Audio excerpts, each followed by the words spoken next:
Hey guys, wagwan, it's your girl Shanice.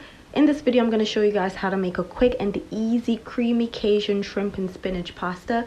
This was a short Instagram reel. I decided to share it with my YouTube family because it came out looking so delicious.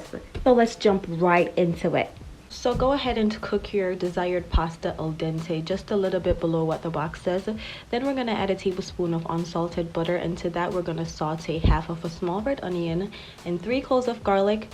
Once we've done that, we're going to go ahead and add our shrimp to the side. Shrimps are already cleaned and deveined. Season while they're in the pan. So I went in with a pack of Sazon, a teaspoon of black garlic seasoning, and a teaspoon of black pepper. We're going to toss this all around together. So I sauteed the shrimp for 5 minutes, and then we're going to remove this goodness, put it to the side. Into the same pan we're going to go in with a cup of heavy cream, half cup of shredded mozzarella cheese, a tablespoon of fresh parsley, and a cup of frozen spinach.